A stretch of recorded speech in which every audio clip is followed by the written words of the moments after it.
This is the story of the day freedom was born, not in ink, but in blood, in courage, and in the unshakable will of a people who dared to stand. Before there was a nation, before there was a declaration, there was a road. A narrow dirt path winding from Boston to Concord and straight into history. No one knows who fired the first shot, but when it echoed across the morning mist of Lexington Green, the world changed, and liberty found its voice. They were not soldiers, they were farmers, blacksmiths, and shopkeepers. The first to fall would not be the last. By sundown, the world had changed. The road back to Boston was blood-soaked and broken. The spark of rebellion had become a wildfire, and America's fight for independence had begun.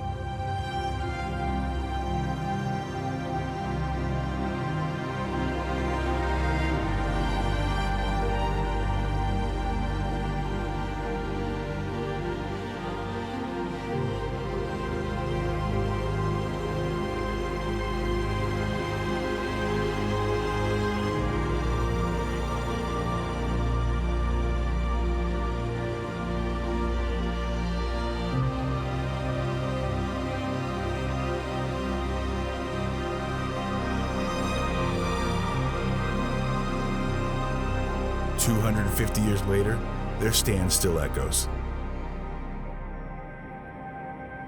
Buddy, it's about 7 o'clock in the morning, and today we're gonna do Battle Road. It's the path that the regulars and the colonials followed, pretty much parallel on Route 2 here in Massachusetts. But yeah, it's the morning of the Battle of Lexington Concord. And yeah, there's a path here, so it's kind of a beautiful morning. Can't beat this. So let's go for a walk. We just passed Miriam's Corner over there. And I'm gonna head due east from here. Like I said, parallels Route 2, so let's keep going.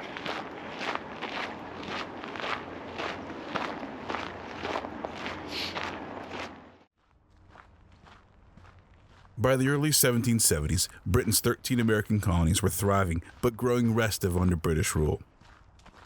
The 7 Years' War ended in 1763, removing the French threat and prompting Britain to station troops in America and raise taxes to cover defense costs. Colonists who had the highest living standard and lowest taxes in the Western world resented new levies imposed by a parliament in which they had no representation. A cycle of protest and punishment escalated. Parliament's Stamp Act of 1765 and Townshend Acts of 1767 sparked boycotts, and colonial anger erupted in events like the Boston Tea Party of December 1773.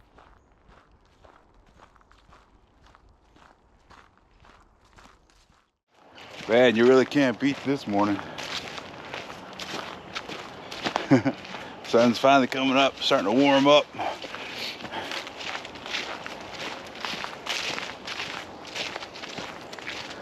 Yeah, this is pretty nice.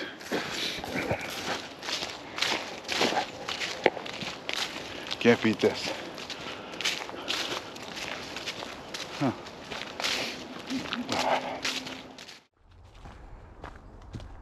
In response, Britain enacted the Coercive Acts, known as the Intolerable Acts of 1774, closing Boston's port, dissolving Massachusetts elected assembly, and placing the colony under military governor General Thomas Gage. These punitive measures only stiffened the colonial resolve. Massachusetts patriots formed a provincial congress, seized local control of British-held Boston, and began organizing militia and stockpiling arms. By early 1775, political solutions were faltering, and both sides were preparing for a coming conflict. In February, King George III's government declared Massachusetts to be an open rebellion, and General Gage in Boston received secret orders to take decisive action against the rebels. Tensions would soon explode into the first battle of the American Revolution. That little storyboard back there says that these farms have pretty much been the same since about 1635, when the battle came through here. But yeah, they say the pattern's pretty much the same, but not much has changed around here, I guess.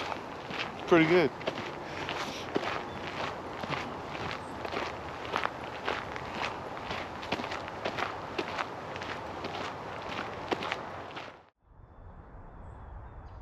On the evening of April 17, 1775, General Gage moved to snuff out the brewing rebellion with one swift stroke. He ordered Lieutenant Colonel Francis Smith to lead about 700 British Army regulars on a covert night march to Concord, a town 20 miles northwest of Boston, and seize or destroy rebel military stores hidden there. Gage's plan included a sweep for rebel leaders Sam Adams and John Hancock, then laying low in nearby Lexington, and the capture of gunpowder, muskets, and cannon that colonial militia had amassed. But the Patriots had an effective intelligence network and spies in Gage's own circle. These pigs have been here since the 1700s. Man. I think they work for the National Park Service. A good retirement program, I'm sure.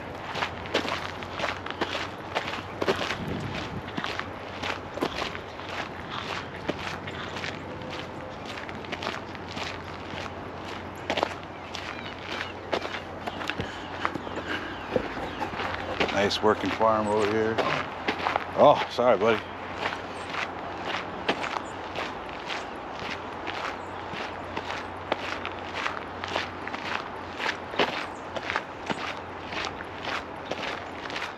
Boston Patriots Dr. Joseph Warren and others learned of the expedition almost immediately and set a prearranged alarm plan into motion. At about 10 p.m., Paul Revere rode across the Charles River to Charlestown, signaled by two lanterns in Boston's Old North Church, while William Dawes rode across the Boston Neck, both racing to warn the countryside that the British were coming. Joined by a third rider, Dr. Samuel Prescott, they roused militia leaders in towns along the route. Church bells clanged, signal shots rang out, and the messengers spread the alarm in all directions. All night, colonial Minutemen, volunteer militia pledged to respond at a minute's notice, grabbed their muskets, and mustered in village greens. It's pretty neat. Some of this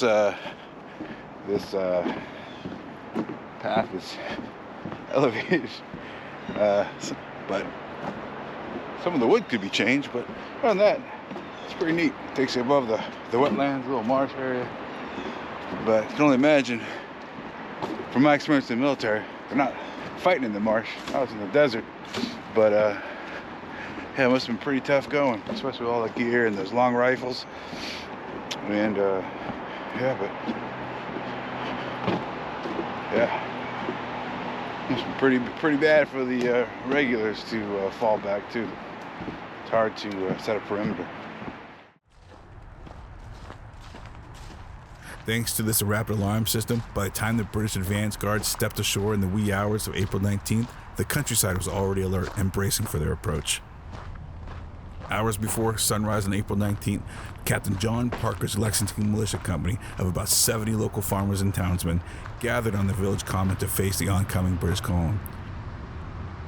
Parker, who was a veteran of the French and Indian War, who was ill with tuberculosis, mustered his strength and inspired his men. "Stand your ground, don't fire unless fired upon, but if they mean to have a war, let it begin here," he is said to have urged in the gray light of dawn. The British vanguard of about 200 light infantry under Major John Pitcairn arrived in Lexington Green and confronted Parker's militiamen standing in formation. Pitcairn shouted for the rebels to lay down their arms and disperse. Knowing he was outnumbered and hoping to avoid bloodshed, Parker ordered his men to back away. At that tense moment, a single shot suddenly rang out. To this day, no one knows for sure which side fired first. The crack of that musket broke the morning silence and unleashed chaos. The British regulars, nervous and primed to fight, unleashed a volley into the dispersing militia. There's a storyboard back there. It says, like, during the time of the battle, wasn't really much woods. It was more cleared pasture, like you see behind me. So I'm sure a lot of it was tough no matter which way you look at it. But yeah, they say it's mostly clear. They mostly use the rocks for for cover. And yeah, a lot of concealment around here too. For the military, you know the difference, hey? Cover and concealment. One can stop a bullet, one can't. Another little storyboard. It just talks about the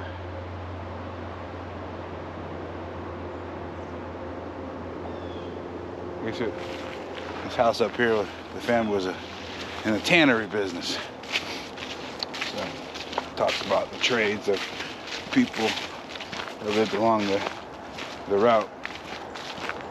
Got some rough trail ahead.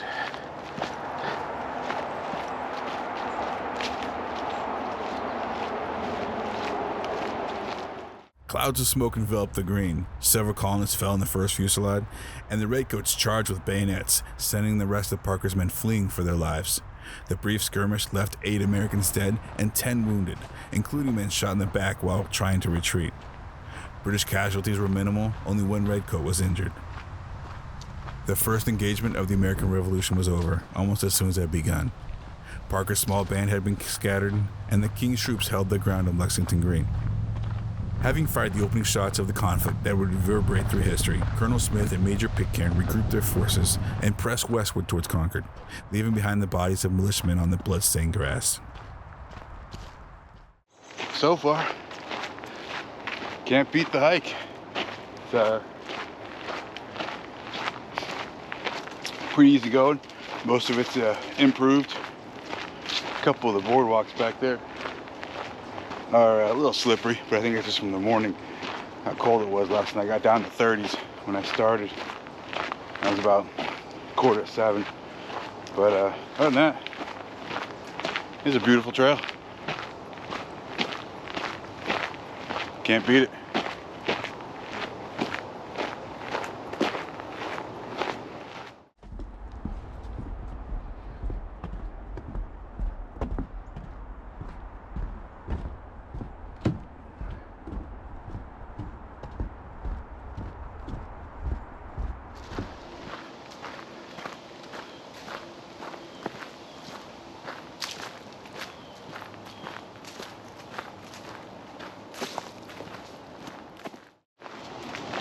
So this is the area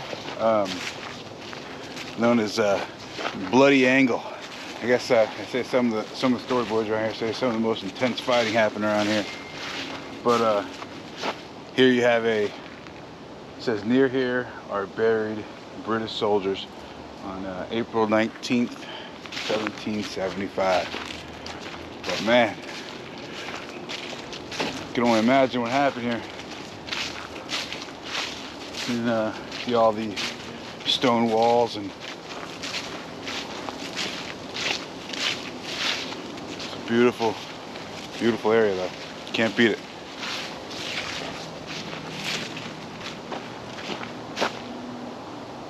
Huh. Bloody Angle.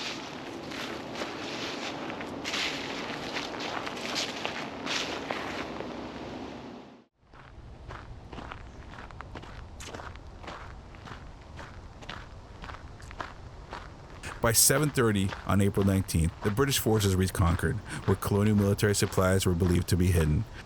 Smith split his command. Several companies fanned out to search the town, finding only a few cannon and supplies, as most had been moved, while about 90 British light infantry secured Northbridge over the Concord River and advanced towards Colonel James Barrett's farm nearby. Concord's militia and Minutemen, about 400 strong and growing as men arrived from the surrounding towns, pulled back across Northbridge and took up a position on a hill overlooking the town. From that high ground, they watched for British movements.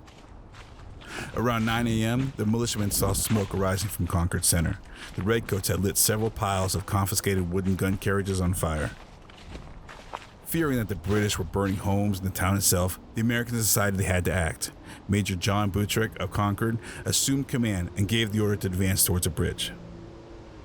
With bayonets fixed, the British infantry on the west side of the bridge fell back to the eastern side as the provincials marched down in determined ranks. Tensions were sky high as the two forces faced each other at the North Bridge. Then suddenly, a British officer fired a warning shot, and immediately 3 British musket shots rang out, killing Captain Davis and another militia instantly and wounding a third. Seeing their comrades cut down, Major Buttrick shouted in fury, "Fire, for God's sakes, fire!" The American militia opened up with a raking volley at close range, enveloping the bridge in smoke. Their musket fire was ragged but effective. 3 British soldiers fell and 9 more were wounded in the exchange. This was the first time colonial militia had killed British regulars in open combat. The shocked redcoats on the bridge broke and retreated back towards town, ceding the North Bridge to the Americans.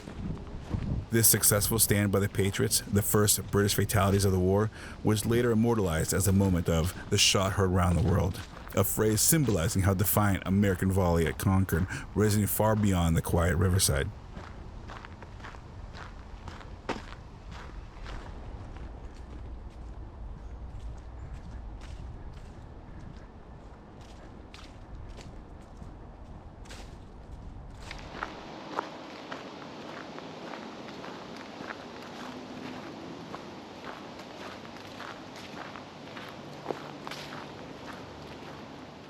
Was around during the battle. Guess the only thing that's still standing is the fireplace, but they put a frame around it, so you get the idea. It's pretty impressive.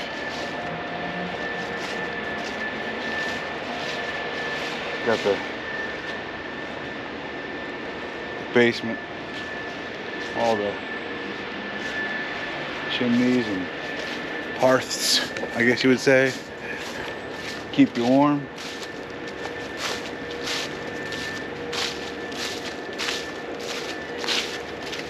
Pretty impressive. Maybe the kitchen back here. Maybe that's where they cooked, huh?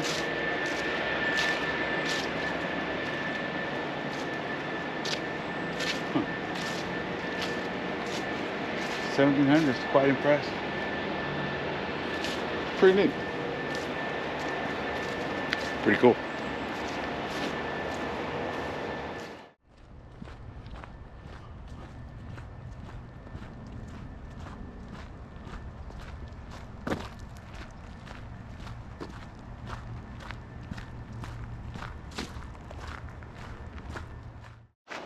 There's the house that we just looked at right there. And here's Battle Royal. That's kind of went right in their front yard, didn't it? That's crazy. Who lived here again? It was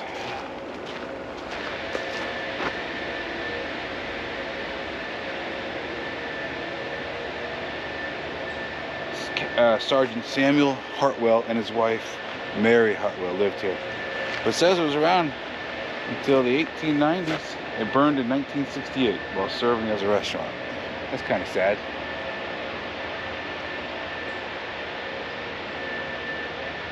Huh. Crazy.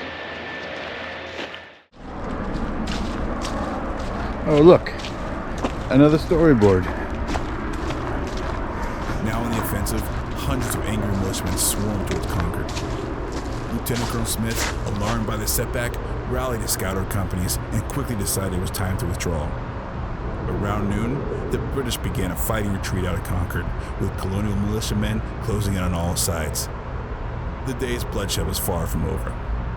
As the British column retreated from Concord back the way they came, they soon found themselves in a desperate fight for survival. What had begun as an orderly mission now dissolved into a running battle across Massachusetts countryside. From Concord's North Bridge, Smith's forces hurried east, their formation stretching along the road. Almost immediately, colonial militia companies shadowed them and struck whenever possible. The Battle Road, as it became to be known, turned into a 12-mile gauntlet of ambushes and skirmishes all the way back to Boston.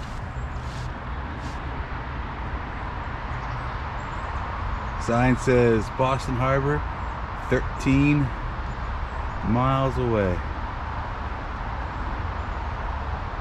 There you go. New England farmers and Minutemen, eventually numbering over 3,000, poured in from dozens of towns eager to harass the Redcoats.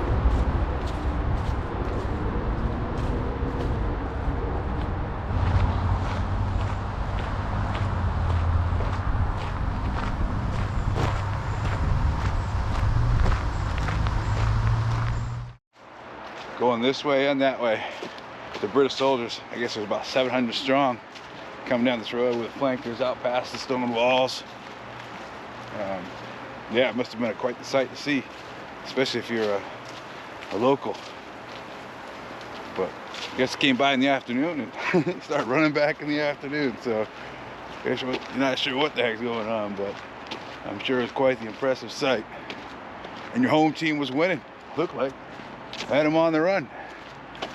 America. So, yeah.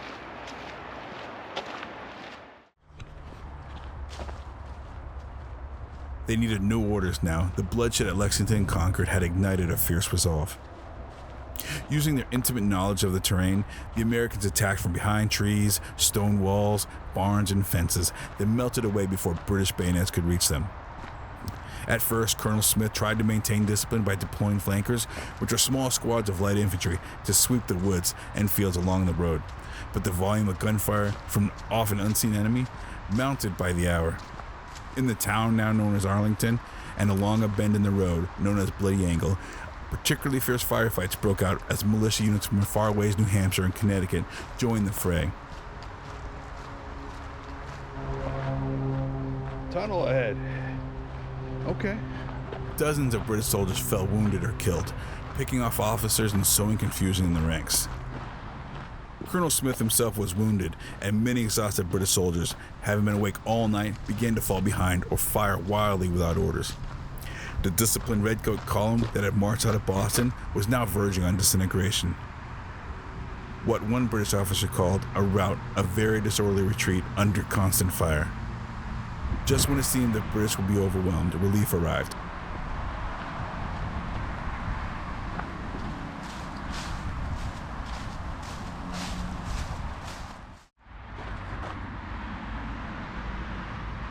Alright, so here we are at where Paul Revere was captured. It says here about 1:30, 2 o'clock in the morning on the morning of April 19th, he was captured. Him and Dawes had come from Boston. Looks like Dawes had taken a more southern route, and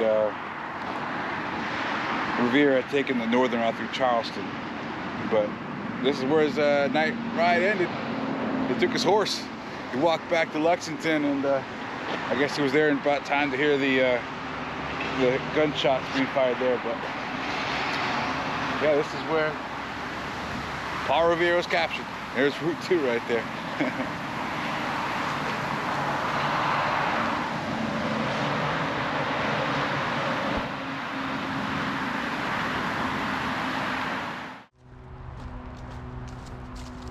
Around 2 p.m., on the outskirts of Lexington, a brigade of 1,000 fresh British reinforcements under Brigadier General Hugh Percy met the retreating column.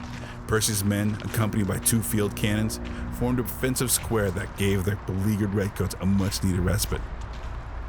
The British guns boomed, holding the swarming militia at bay and dispersing some of the closest pursuers. After catching their breath and tending to the wounded, the combined force of roughly 1,700 British soldiers resumed to the retreat to Boston, now under Percy's overall command in a tighter, much more prepared formation. The late afternoon's march back through Lexington, Arlington, and Cambridge was grueling. Militia units relentlessly sniped at the column's flanks and rear, though Percy's rearguard tactics and flanking parties kept them from closing in too close. British soldiers, some on the brinks of collapse after marching roughly 40 miles in 21 hours on little sleep, grew enraged and at times turned their fury on local civilians along the road. In one famous incident, a British soldier allegedly had his ears cut off by vengeful colonists, and in return, some redcoats killed and mutilated unarmed locals in Arlington.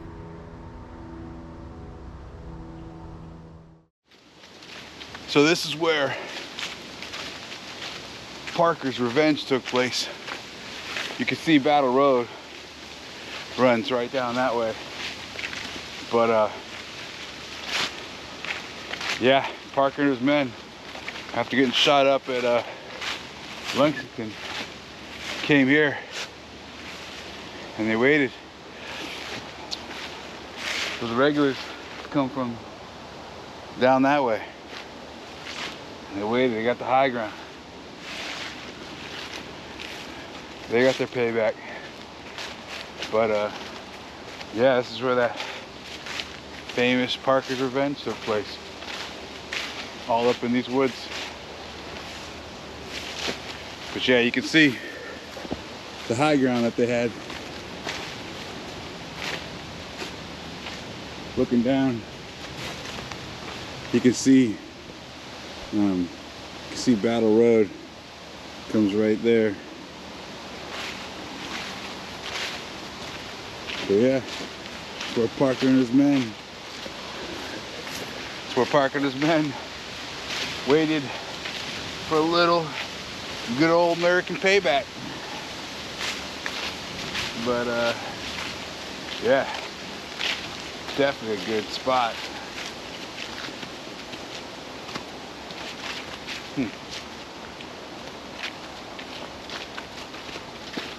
They used all these rocks, stone walls for cover. Pretty good spot. British are just running. Well, regulars were just running. I didn't care what they did. They didn't get the hell out of there. Anyway, let's continue. Parker's Revenge. Yeah. Yep.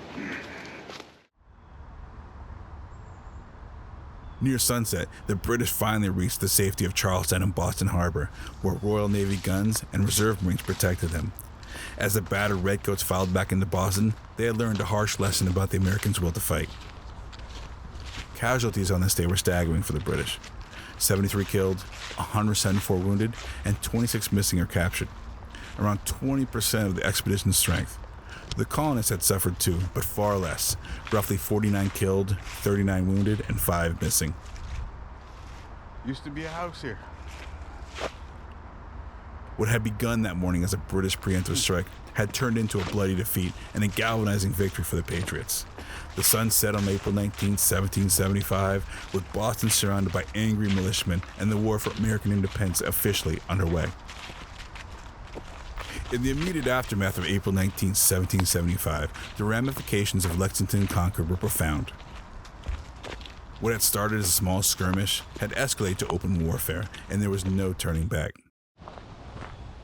As the battered British forces hunkered down in Boston, thousands of New England militiamen from Massachusetts, Connecticut, New Hampshire, and Rhode Island rushed to the area. Within 2 days, an army of roughly 15,000 colonial militia had surrounded Boston, trapping General Gage's troops inside. The siege of Boston had begun.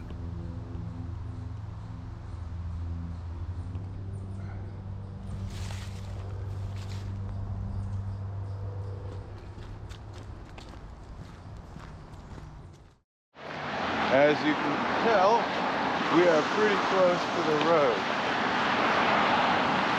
90. We're heading due east. 95. It's about a mile that way. Fisk Hill's right up here, guys. That's Route 2 right next. 2A actually. But yeah, Battle Road goes right next to the road.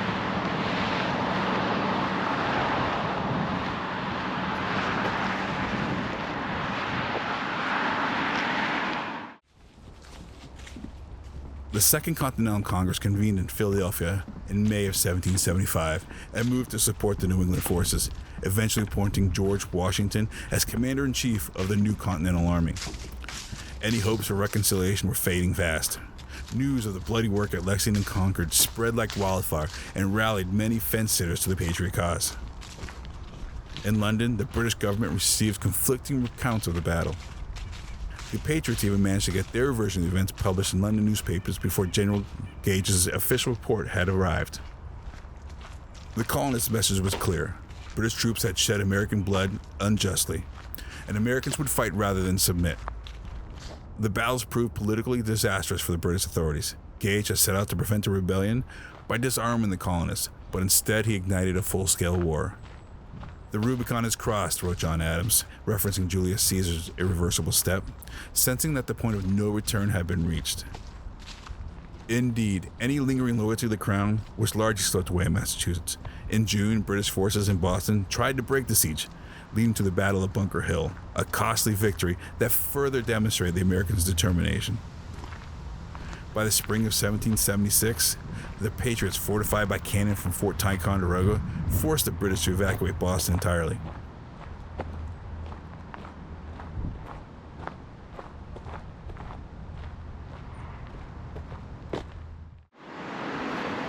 Little marker here says this bluff was used as a rallying point by the British April 19th. After a sharp fight, they retreated to Fisk Hill, and from which they were driven in great confusion. Makes sense? The 8-year struggle for American independence was officially underway. Lexington and Concord set this chain of events in motion, uniting the colonists in a common fight. What had been a protest over taxes and rights had transformed almost overnight into a quest for outright independence. The immediate impact of Lexington and Concord was to harden American resolve. As Patriot contemporaries noted, April 19, 1775 was a day to be remembered by all Americans of the present generation, in which the troops of Britain, unprovoked, shed the blood of sundry of loyal American subjects of the King. The battle showed that war was not only possible but winnable, and they inspired colonists to rally to the patriot militias en masse. In short, Lexington and Concord lit the fuse of American Revolution, a fuse that would burn for years until independence was won. The Battle of Lexington and Concord have endured in American history as more than just the first military engagements of the Revolution. They have become symbols of liberty's triumph over tyranny. Early on, patriot leaders recognized the propaganda values of the battle. The phrase "shot heard around the world," penned by poet Ralph Waldo Emerson in the 1837 Concord hymn, mythologized the moment when embattled farmers stood and fired upon British troops at the North Bridge. This enduring image of brave citizen soldiers taking a stand has echoed through generations. Over time, the sites of Lexington and Concord turned into shrines of American freedom. Fisk Hill Loop Trail. All right, let's do that.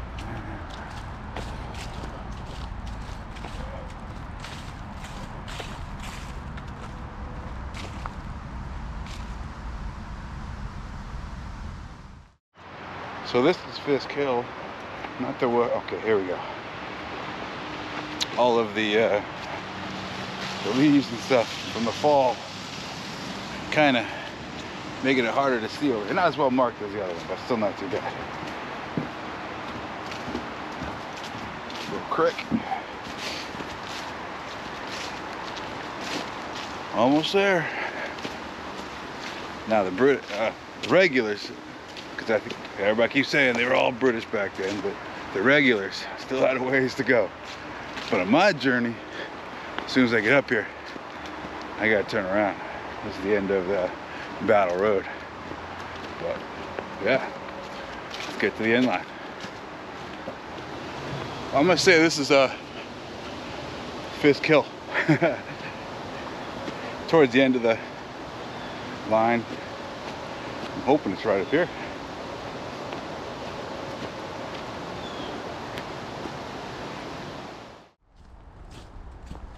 Monuments mark the spots. On Lexington Green, a solemn granite obelisk and the iconic statue of a Minuteman honor those first fallen patriots. And at Concord's Old North Bridge, Daniel Chester French's famous Minuteman statue stands guard, musket in hand.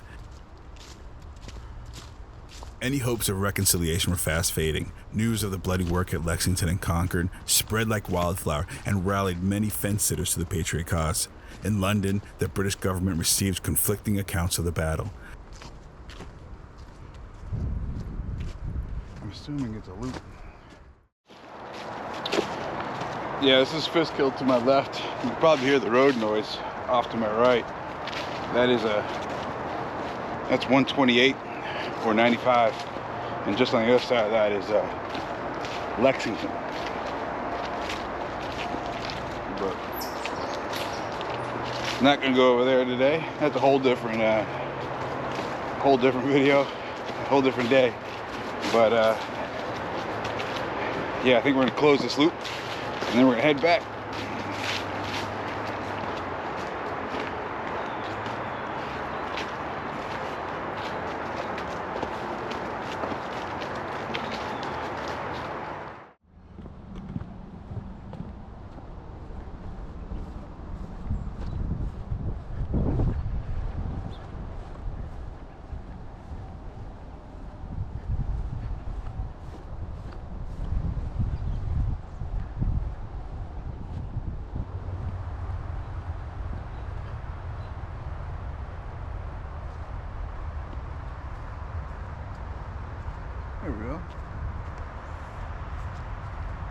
This might be, there's the Minuteman National Historic Park entrance. Little drainage.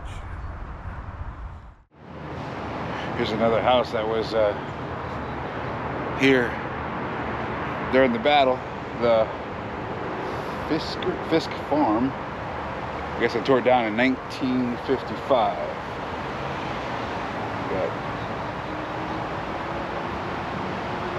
That's where Fisk Hill gets its name. The Fisk House.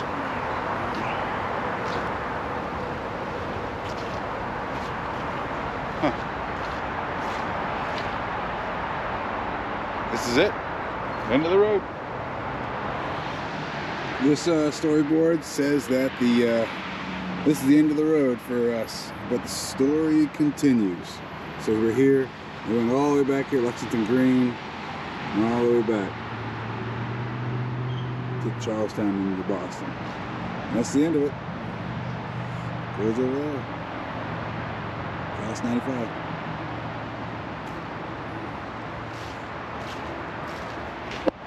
Today was the battle road. Fisk Hill, Fisk House. Yeah. Hope you enjoyed it. Now I gotta get back to the car. One more stone. At this well, April 19th, James Hayward of Acton met a British soldier who, raising his guns, said, "You're a dead man, and so are you," replied Hayward. Both fired. The soldier was instantly killed, and Hayward was mortally wounded.